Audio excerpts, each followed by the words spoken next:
मराठीत किती दिवसात लावता? हे जे हिंदीमध्ये आटा आटा लावलंय हे मराठी किती दिवसात करता? अरे बोल देंगे टाइम किती 6 महिने झालं सांगतोय मी. 6 महिने झालं सांगतोय. आता 5-6 वेळ झालं सांगू. इसके लिए हम लोग क्या कर रहे थे? हा गोडीने सांगतोय ना. मराठी बोलणं जरुरी आहे सबको. अरे बाळा मी म्हणतोय पार्टी लावायचं, बोलायचा विषय नाही.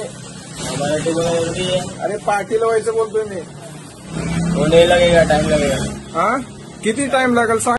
नवी मुंबईतील खारघरमध्ये एका परप्रांतीय व्यक्तीनं मराठी भाषेबाबत दाखवलेल्या मुजोरपणामुळे वाद चिघळला असून स्थानिक नागरिकांच्या आक्रमक भूमिकेमुळे अखेर संबंधित तरुणाला जाहीर माफी मागावी लागली. मराठी बोलणं जरुरी है क्या सबको असा सवाल विचारणाऱ्या या तरुणाचा व्हिडिओ सोशल मीडियावर मोठ्या प्रमाणावर व्हायरल झाला होता. त्यावर नागरिकांच्या संतप्त प्रतिक्रिया उमटत आहेत. खारघरमध्ये सूरज यादव नावाचा एक तरुण पिठाची गिरणी चालवतो. गेल्या अनेक महिन्यांपासून या दुकानावर फक्त हिंदीत पाटी लावली होती, ज्यात गिरणीत मिळणाऱ्या सर्व वस्तूंची नावंही हिंदीत लिहिण्यात आली होती.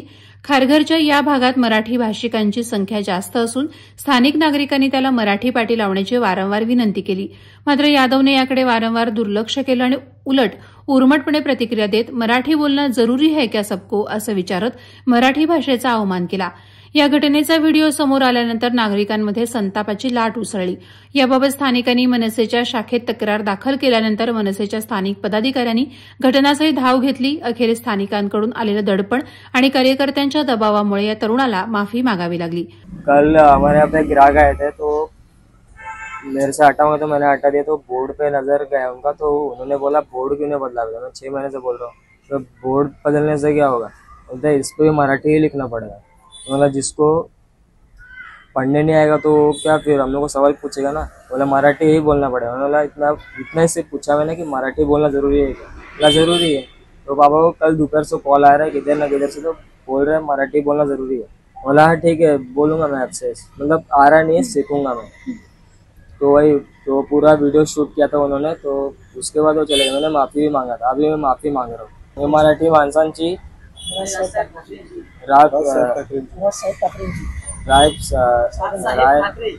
राजसाहेब ठाकरेची मराठी माफी मागतो. वादळवारा लाईव्हसाठी न्यूज ब्युरो, नवी मुंबई. नवी मुंबई व रायगड जिल्ह्यातील ताज्या बातम्या आणि घडामोडींसाठी सबस्क्राईब करा वादळवारा लाईव्ह चॅनल आणि दाबा बेल आयकॉन.